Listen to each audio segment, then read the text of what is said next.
Do you ever think about those budget dinners only 1960s Black mothers knew how to make, built from love and necessity?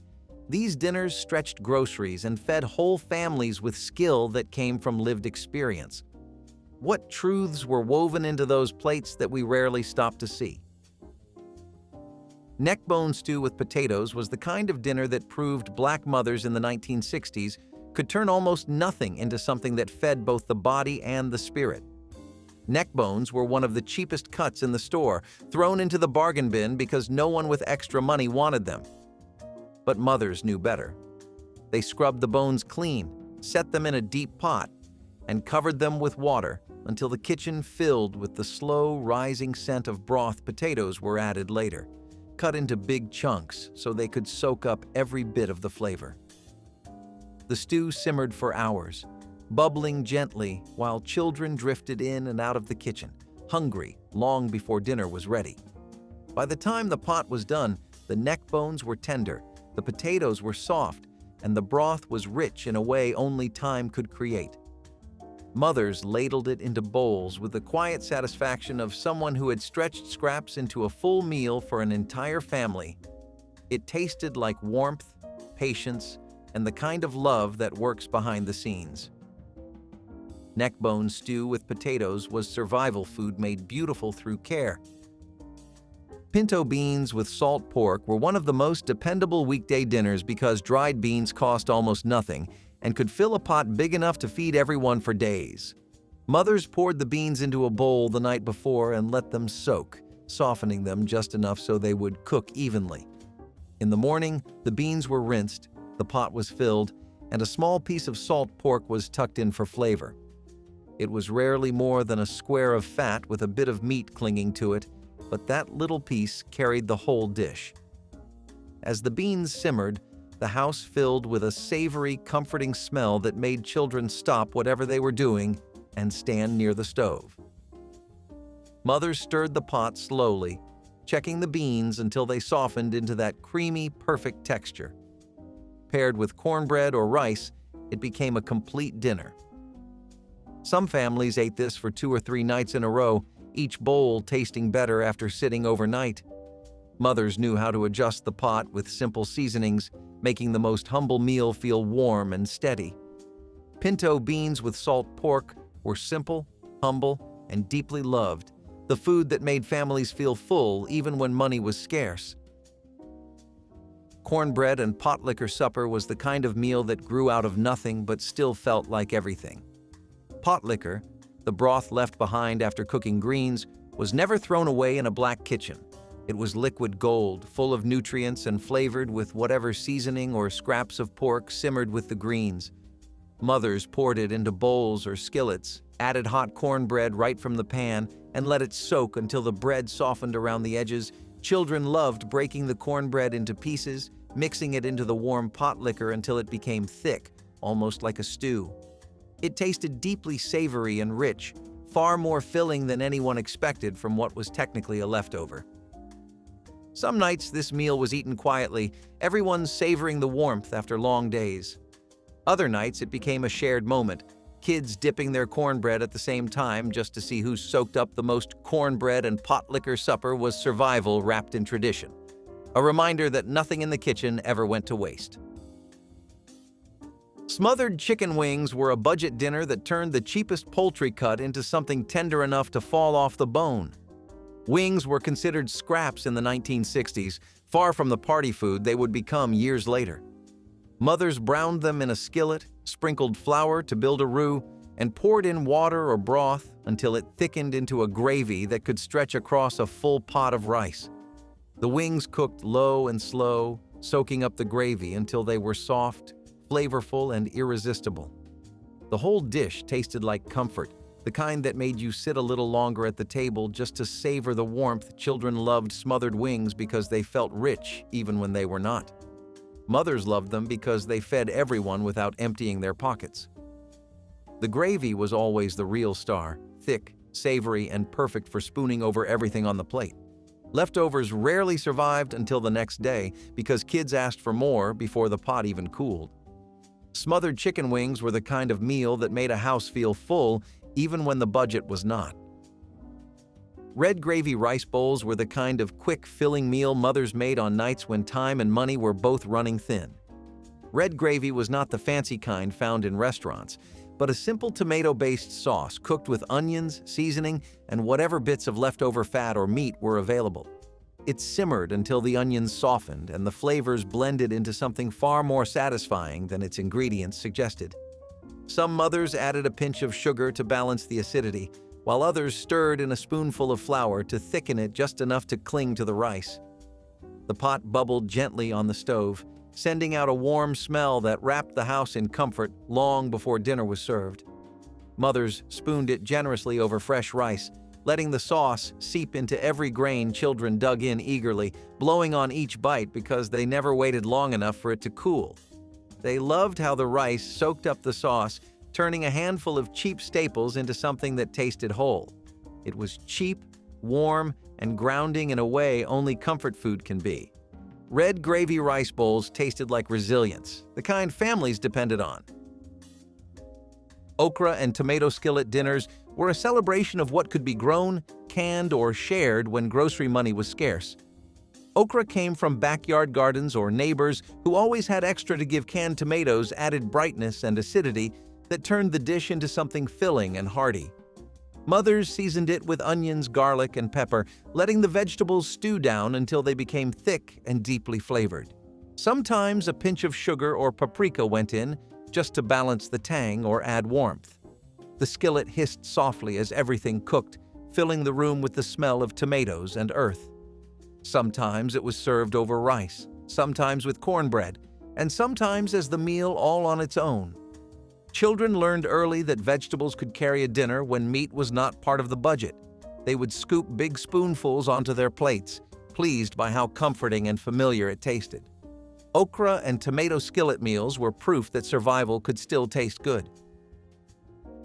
Fried mackerel fillets were the fish dinner families depended on when fresh fish was too expensive, but canned or inexpensive mackerel could still be bought. Mothers seasoned the fillets lightly, dipped them in cornmeal, and fried them until the edges crisped and the center stayed flaky. Sometimes they added a squeeze of lemon or a dash of hot sauce if they had it, but even plain, the fish was flavorful enough to satisfy hungry children. The sizzling sound from the skillet made every child drift into the kitchen. Served with rice or bread, the fillets stretched surprisingly far. Mothers often cooked extra rice just to make sure the fish fed everyone, and somehow it always did. They smelled salty and rich, like a small celebration, even on an ordinary night. Kids ate them with big smiles, enjoying how the crisp coating cracked under their teeth. Fried mackerel fillets were the taste of the ocean made affordable through skill, not money. Cabbage and sausage pot dinners were beloved because cabbage was cheap, filling, and strong enough to stand up to long cooking. Mothers sliced the cabbage thinly, added onions, potatoes, and just a few coins worth of cured sausage.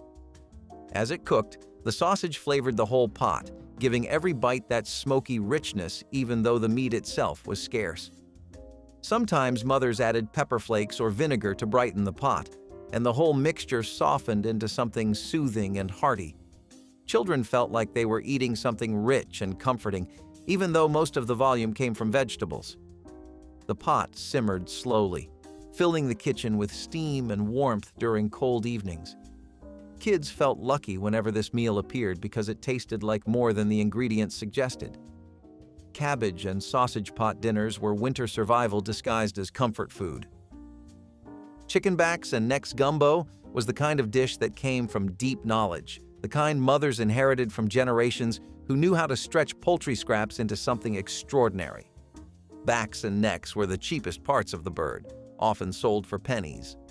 Mothers browned them, added a dark roux, and slowly layered in vegetables like celery, onions, and bell pepper. The gumbo simmered for hours, building flavor until the whole house smelled like Sunday even on a weekday.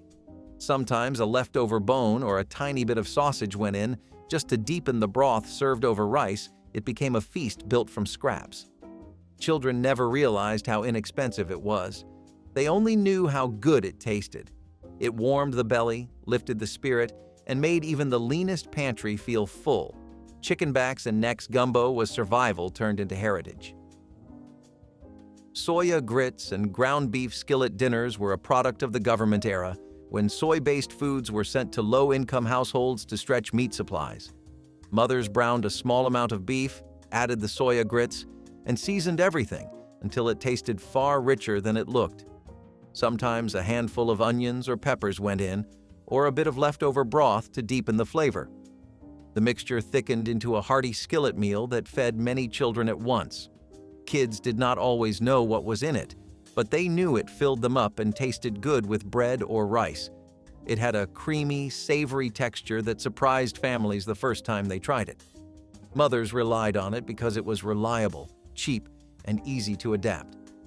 Soya grits and ground beef skillets were resourcefulness at its most practical, proof that mothers could turn even government-issued ingredients into comfort.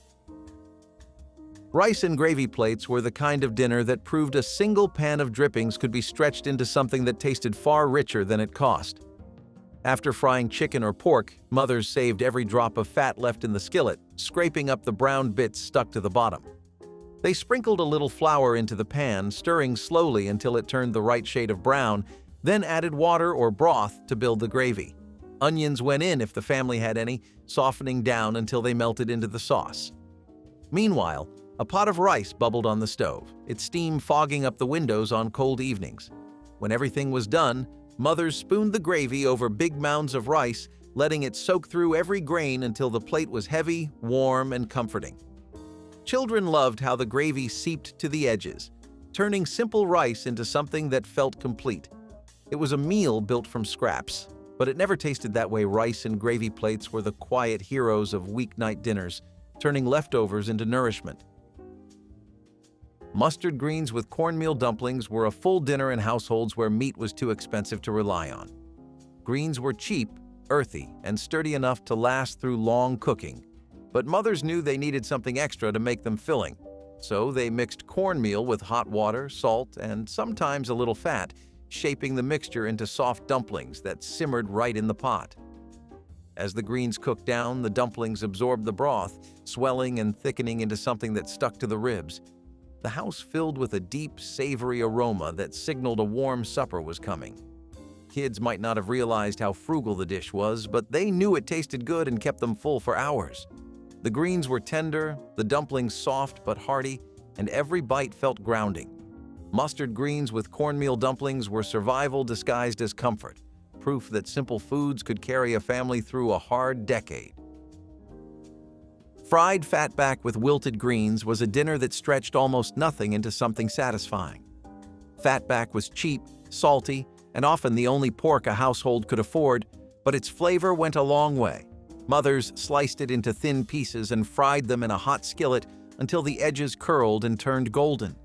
The rendered fat was then used to cook mustard or collard greens, softening them into a tender, silky pile that tasted deeply seasoned even without meat.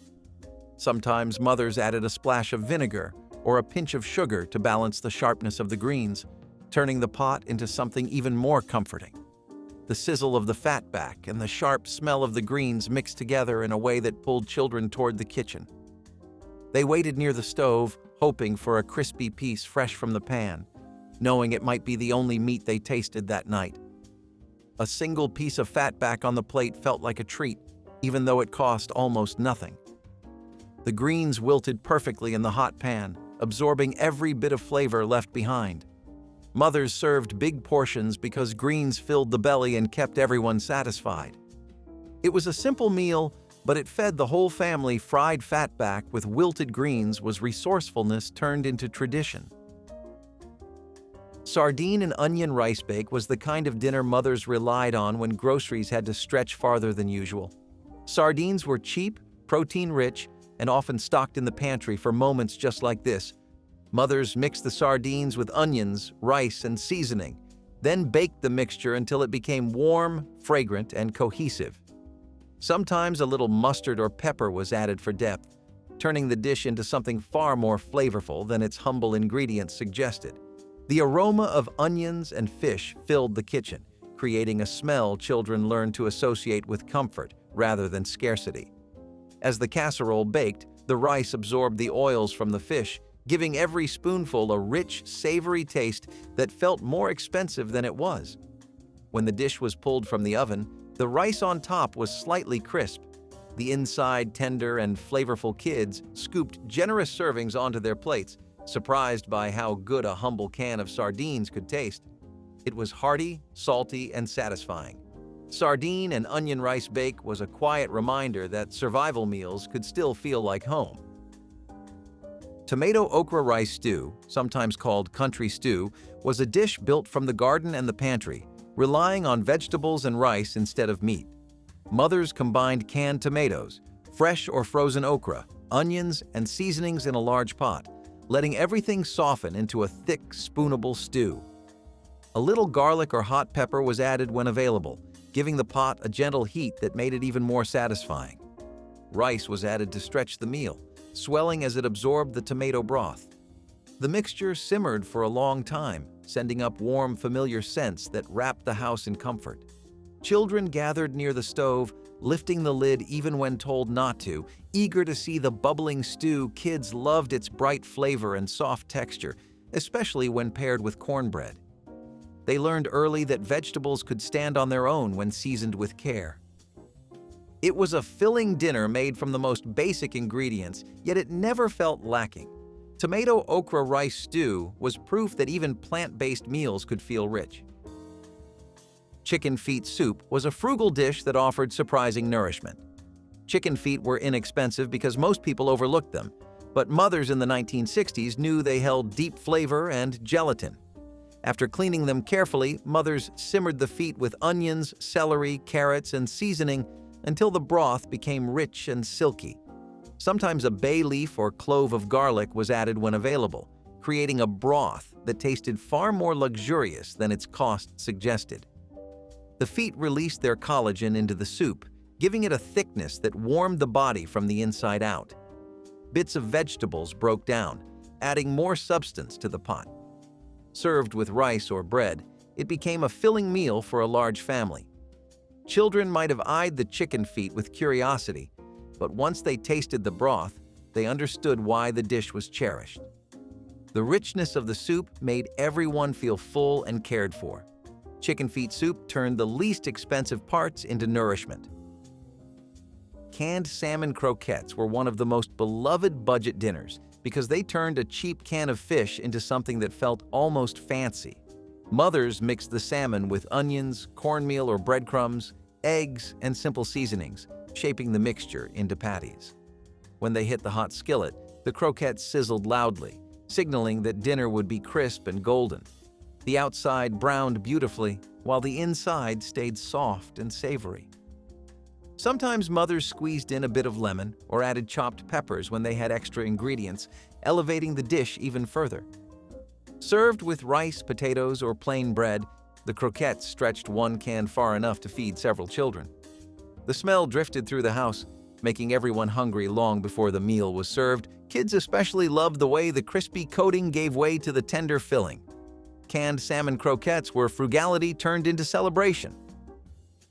Black-eyed peas and stewed tomatoes were an inexpensive pairing that offered both protein and comfort. The peas were simmered first, softening in a pot of water with onions or a scrap of fat for extra flavor.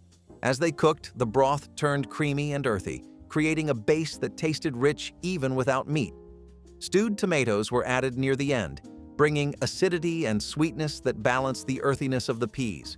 Mothers often seasoned it with pepper or garlic powder to deepen the flavor. The mixture was spooned over rice or eaten with cornbread, filling the stomach in a way that felt grounding and complete. Kids liked the bright color and the mild, comforting taste. The dish was warm, reliable, and deeply nourishing. It was a simple meal, but never a disappointing one. Black-eyed peas and stewed tomatoes were survival food with soul. Molasses glazed ham hock plates were built around a single inexpensive hock that flavored an entire pot. Ham hocks were meaty enough to give greens, beans, or vegetables a deep, smoky richness, but cheap enough for families on tight budgets. Mothers simmered the hock slowly, letting its flavor seep into everything in the pot. Sometimes onions, carrots, or potatoes were added, turning the dish into a complete meal. A drizzle of molasses added sweetness that cut through the salt, creating a glaze that coated the meat and vegetables. Children waited eagerly for their serving, sometimes hoping to get the piece of meat, but always satisfied with the vegetables soaked in its flavor. The dish filled the home with a holiday-like aroma even on ordinary days. It was the kind of meal that felt festive even when money was low. Molasses glazed ham hock plates were holiday flavor made every day affordable. Brown gravy meatballs with breadcrumb filler were one of the most creative ways mothers stretched a pound of meat. They mixed ground beef with breadcrumbs, onions, eggs, and seasoning, shaping the mixture into small meatballs that browned quickly in a skillet. Sometimes mothers added chopped peppers or leftover rice to stretch the mixture even further. A simple brown gravy was made from drippings, flour, and water, turning the dish into something warm and comforting. The meatballs simmered in the gravy until tender, soaking up flavor. Served over rice or mashed potatoes, the meal felt hearty and rich. Even though most of the volume came from the breadcrumbs, kids loved the soft texture and the savory gravy. The dish filled the air with a warm, familiar scent that promised fullness and calm at the end of a long day. Brown gravy meatballs were a masterclass in stretching ingredients with dignity. Smothered pork neck bones over rice were the kind of dinner that filled a home with slow-built comfort long before anyone sat down at the table. Pork neck bones were among the cheapest pieces you could buy, but they held more flavor than most people expected. Mothers browned them deeply in a heavy skillet, scraping up every bit of seasoning stuck to the bottom before adding onions, garlic, and water to create a rich gravy. The pot simmered for hours, bubbling quietly while the meat softened and released its flavor into the broth. Kids wandered through the kitchen pretending they were not checking on dinner, but everyone knew the smell alone could pull you from any room in the house. When the gravy thickened just right, mothers poured it over big bowls of rice, letting the grains soak in every drop. The neck bones were tender enough to slip from the bone, the gravy warm and savory, the rice filling and grounding. No one cared that the dish was made from scraps or cheap cuts. Smothered pork neck bones over rice tasted like love stretched across a tight budget, a warm promise that everyone would eat well that night. Crispy fried bologna steaks were the kind of meal black children in the 1960s grew up begging for, even though the ingredients cost next to nothing. Mothers cut the bologna thicker than usual, scoring the edges so the slices would not curl too much in the heat. As soon as the meat hit the skillet, it sizzled loudly, releasing a smell that made every child's stomach growl. Some mothers fried onions in the same pan, letting the sweetness mix with the salty meat. The edges crisped up perfectly, turning golden and just a little chewy. Served on soft white bread or with a side of rice, the meal felt like more than the sum of its parts. Kids loved watching the slice puff and tighten in the pan before collapsing back into shape. Mothers loved how quick, cheap, and dependable the dish was. Fried bologna steaks were simple, but they tasted like a treat made just for the children who crowded around the stove. Stewed chicken gizzards were one of the most economical meals mothers turned to when they needed something hearty but inexpensive. Gizzards were sold in small bags for almost nothing. Tough at first, but full of flavor when given time, mothers cleaned them thoroughly, then simmered them with onions, celery, and broth until they softened into tender bites. The stew thickened slowly, filling the air with rich aromas that signaled dinner was near. Sometimes mothers added a little flour to make a thicker gravy, perfect for spooning over rice or mashed potatoes. Children often stared curiously at the gizzards, unsure at first, but one taste of the silky gravy and tender meat changed minds quickly. The dish was warming, comforting, and surprisingly filling. Stewed chicken gizzards turned one of the most overlooked cuts into a bowl of nourishment that kept families steady through long weeks. Collard green stems and onion stir-fry was the result of a kitchen rule every black mother knew. Nothing gets wasted. While the leaves went into the main pot, the stems were chopped thinly and cooked with onions and seasoning until tender mothers sautéed them in fat saved from pork or chicken, letting the stems soak in all the leftover flavor. The onions caramelized slightly, giving the dish a sweetness that balanced the natural bite of the stems over rice. The mixture became a complete meal, filling enough to keep the whole family satisfied. Kids sometimes mistook the dish for something new, surprised that the parts usually thrown away could taste so good. It was frugality transformed into creativity. Collard green stems and onion stir-fry was a reminder that survival meant knowing how to use every last inch of what you had. Vegetable plate night was a tradition born from necessity, but remembered for how comforting it felt.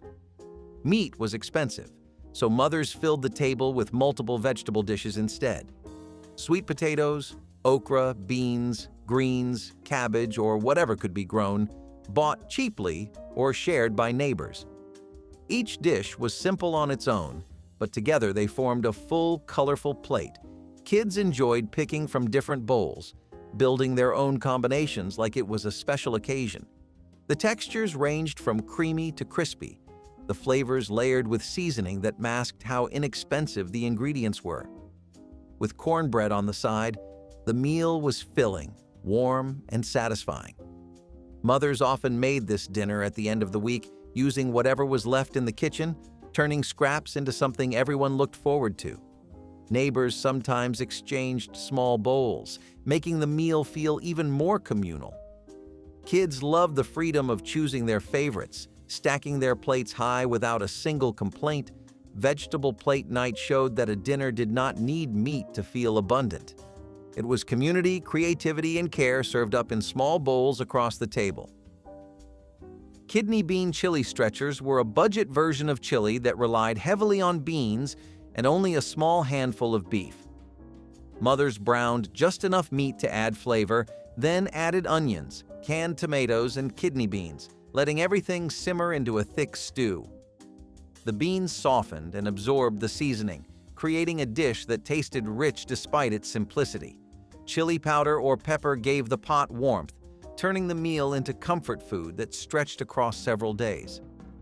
Served over rice or with cornbread, it filled stomachs quickly. Kids loved how hearty it felt, never noticing how little meat was actually in the pot. The pot often stayed on the stove for multiple meals, each reheating, deepening the flavor. Mothers loved that it fed everyone without stress, making a single can of beans go much further than expected. It was the kind of meal that stretched time as much as ingredients. Kidney bean chili stretchers were survival disguised as celebration. Creamed corn and biscuit supper was a simple, pantry-based dinner that mothers relied on when grocery money was at its lowest. Canned corn was mixed with milk, flour, butter, and seasoning until it thickened into a creamy, sweet, comforting base. Meanwhile, biscuits baked in the oven, their edges browning just enough to promise a warm, tender center. The combination was filling, familiar, and deeply soothing. Kids broke their biscuits open and scooped big spoonfuls of the creamed corn inside, making little sandwiches that dripped with warmth. Every bite tasted like home, even though the meal came from the most basic ingredients. Mothers often prepared this meal when there was no meat left at all, turning simple staples into something that felt complete. The smell of biscuits baking made the whole house feel calmer, softer, and safer. Even adults looked forward to this humble pairing because it brought back memories of earlier years. Creamed corn and biscuit suppers were proof that thrift did not mean giving up comfort. Pan-fried catfish nuggets were a beloved treat born from using smaller, cheaper cuts that others overlooked. Mothers seasoned the nuggets with salt, pepper, and cornmeal before dropping them into hot oil. They fried quickly, turning golden and crisp while the inside stayed soft and flaky. The smell alone brought children running, eager for the first hot piece straight from the skillet. Served with tartar sauce, rice, or bread, the nuggets stretched far enough to feed everyone. Some nights the meal felt like a feast even though it cost much less than buying whole fillets. Mothers appreciated how fast the nuggets cooked, making them perfect for busy evenings. Sometimes they would save the best pieces for the youngest children, knowing how much they loved the crunchy edges. The sound of frying filled the kitchen with excitement, promising something special even when the budget was tight. Pan-fried catfish nuggets were another example of how Black mothers turned frugality into joy. Sautéed chicken livers with peppers were a deeply flavored dish made from one of the cheapest proteins available. Chicken livers cooked quickly, absorbing the flavor of onions and bell peppers sautéed in a little grease. The mixture became rich, savory, and slightly sweet from the vegetables. Mothers served it over rice or with bread to balance the intensity of the liver. Kids learned to appreciate the dish over time, especially once they tasted how tender the livers became when cooked right. It was a meal that proved inexpensive ingredients could carry real depth. Mothers relied on this dish often during tight weeks because the livers provided iron and protein without straining the budget. The peppers added color and brightness, making the plate feel more generous. Even those who were unsure at first found themselves reaching for seconds once they understood the warmth behind the flavor. Sautéed chicken livers with peppers were a staple of kitchens that knew how to coax flavor from anything. Turnip greens with smoked turkey tails were a winter staple when pork was too expensive, and turkey tails were the only affordable smoked meat in the store. Mothers simmered the tails slowly with onions and seasoning before adding the greens, letting the pot bubble until both meat and vegetables were tender. The broth became rich and smoky, soaking into every leaf. When served with cornbread, the dish transformed into a full meal. Kids loved fishing out the tender pieces of turkey, savoring every bite. The greens were soft, flavorful, and nourishing on the coldest nights. Sometimes the pot stayed on the stove all afternoon, feeding visitors or neighbors who stopped by. Mothers knew exactly how long to simmer the tails, so the flavor spread evenly through the greens. It was the kind of dish that reminded families of earlier generations who cooked the same way turnip greens with smoked turkey tails were resilience in a pot. Mulberry leaf wraps transformed young, tender leaves from the wild mulberry tree into clever edible packages. Foragers selected the freshest leaves in spring when they were soft and mild, then blanched them briefly to soften their texture. Cooked rice, seasoned vegetables, or small bits of preserved fish were spooned inside before the leaves were folded and steamed, creating tidy bundles filled with subtle, earthy flavor. This technique echoed African traditions of wrapping foods in leaves for both cooking and preservation, blending seamlessly with indigenous American practices. The result was a portable meal that required no extra containers and made use of a tree that also provided sweet berries later in the season. After emancipation, mulberry leaves continued to appear in Southern folk remedies and tea blends, but the memory of leaf-wrapped suppers remains a quiet testament to ingenuity. Mulberry leaf wraps illustrate how a single plant could meet many needs, offering nourishment, flavor, and practicality to communities that transformed every part of their environment into sustenance. Okra and tomato succotash brought color and heritage together in one bubbling skillet. Fresh okra pods, sliced thin, mingled with sweet ripe tomatoes, corn kernels, onions, and peppers, creating a medley that linked West African traditions with Native American harvests. The dish simmered until the vegetables melded into a savory stew, thickened naturally by the okra's silken texture. Farmers' markets once overflowed with the ingredients every late summer, and families counted on succotash to stretch their crops and fill their tables. It was a side dish that could stand as a main course when meat was scarce, and its bright flavors paired beautifully with cornbread or rice.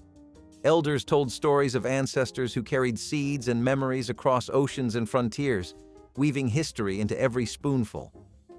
Though many still grow okra and corn, the slow, careful preparation of true succotash has become rare, replaced by frozen blends and quick sautés that cannot match the patient flavor of the old garden skillet. Fish head stew was a dish born out of necessity, yet it carried surprising depth and flavor. Fish heads, often discarded by others, were simmered slowly with onions, potatoes, and rice until they yielded every ounce of richness to the broth. My grandmother insisted the heads made the stew better than fillets, providing body and nourishment that nothing else could. The bones and skin flavored the liquid until it turned hearty and comforting. Potatoes stretched the meal, rice thickened it, and vegetables added substance, turning scraps into a filling supper. The taste was strong, earthy, and unforgettable, reminding everyone that no part of food should go unused. For Black families in the 1960s, fish head stew was a common way to stretch the catch of the day, ensuring nothing went to waste. It became a lesson in thrift and gratitude, proof that survival demanded creativity. Fish head stew was both humble and mighty, sustaining families through lean times with flavor and tradition. Mustard greens with hot sauce were the bold cousin of collards. They had bite, both in taste and in spirit. The greens were boiled down until tender, then seasoned with salt, pepper, and sometimes a touch of smoked meat. A splash of hot sauce at the end turned the pot from ordinary to electric. It woke up the senses and cut through the heaviness of fried food like nothing else could. Grandparents loved the balance, the bitterness of the greens, the heat of the sauce, and the comfort of cornbread soaking up the broth. It was simple but defiant, food that stood tall in its flavor. Eating it felt like strength on a plate. The tang hit first, then the spice rolled in slow, leaving you warm and awake. It wasn't fancy cooking, it was honesty, fire, and tradition. The kind of dish that cleared sinuses and souls alike. Families gathered around bowls of mustard greens, laughing, sweating, and reaching for seconds. It was a shared experience, something rough, real, and necessary. When food was scarce, these greens reminded you that life still had bite, and so did you. Baked ham with pineapple rings was the kind of sweet, savory centerpiece that made Sundays feel like holidays, even when nothing special was happening.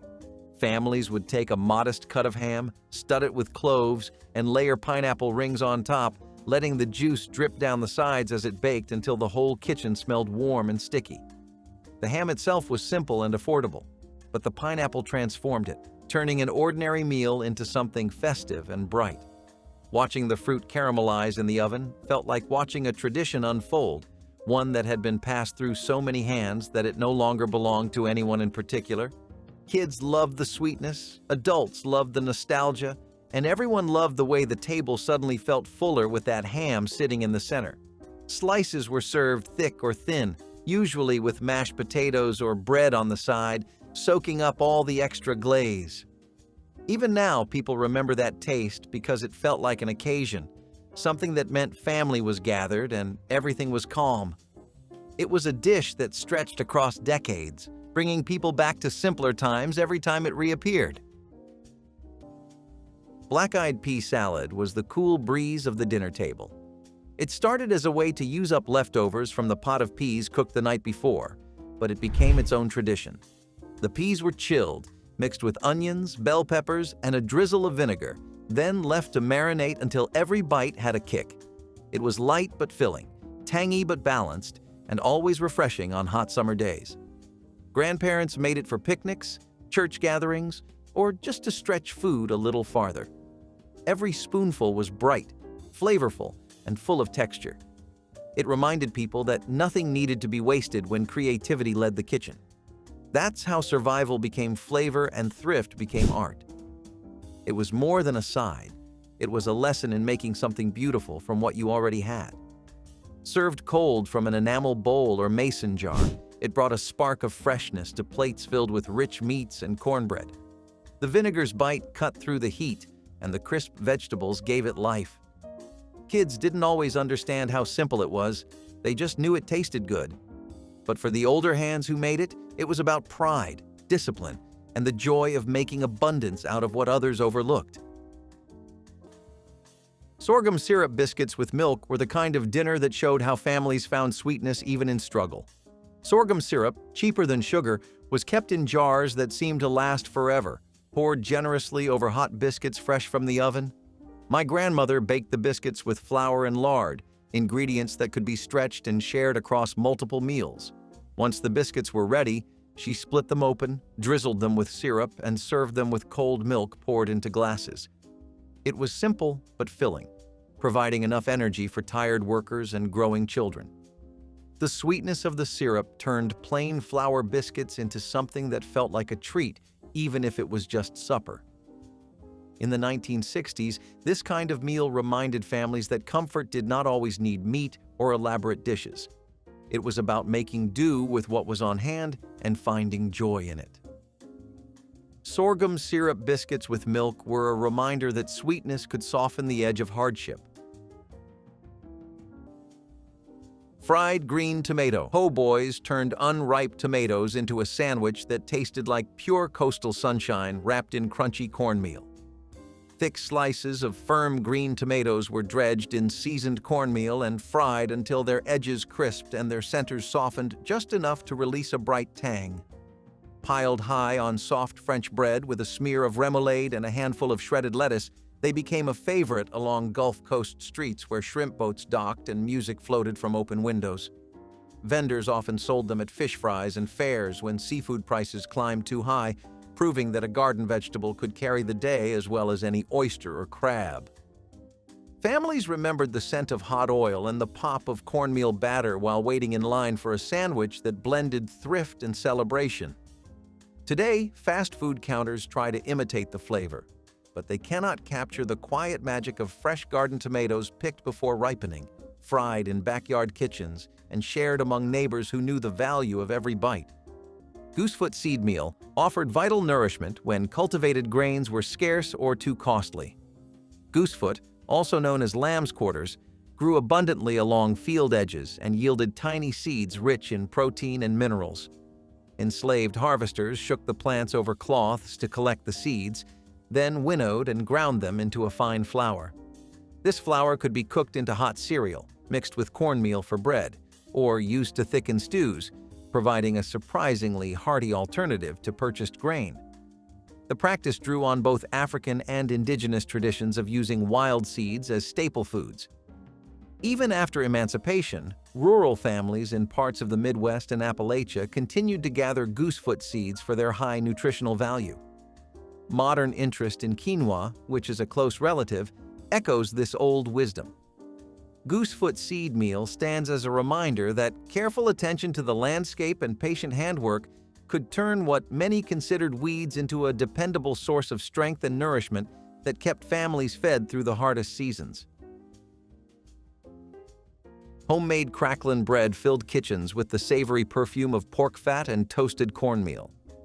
Families saved every scrap of rendered pork skin, frying it until crisp and then folding the cracklings into cornbread batter rich with buttermilk and a touch of lard. Baked in a well-seasoned skillet, the bread emerged with a crisp crust and pockets of salty crunch that delighted children and elders alike. It was a dish born of necessity, ensuring nothing from the hog went to waste, but it also became a treat that people looked forward to at Sunday dinners. Neighbors often traded cracklings after a hog killing, turning the preparation into a social event that celebrated thrift and flavor. Today, store-bought cornbread mixes rarely capture the depth or texture of the old-style cracklin' bread, and few families still render their own pork. For those who have tasted it, the memory of that smoky, savory slice remains a reminder of community resourcefulness and the joy of making something extraordinary from humble ingredients. Sweet corn and onion skillet was the kind of dish that came together quickly, made from what the garden and pantry had to offer. Fresh ears of corn, or sometimes canned when the season had passed, were sliced from the cob and tossed into a hot pan with sliced onions. Lard or bacon fat did the work of bringing flavor, sizzling until the onions browned and the corn caramelized. The smell was sweet and smoky, filling the house with a promise of comfort even before the first bite. It was cheap, it was fast, and it was nourishing, the kind of supper that stretched across countless families trying to make ends meet.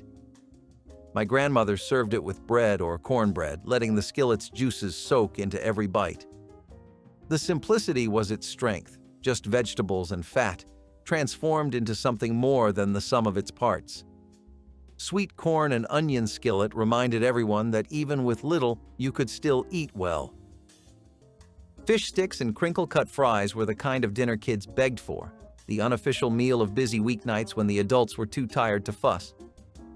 The moment that frozen box hit the counter, excitement followed, because everyone knew dinner would be fast and crispy, and exactly the kind of food children believed counted as a celebration.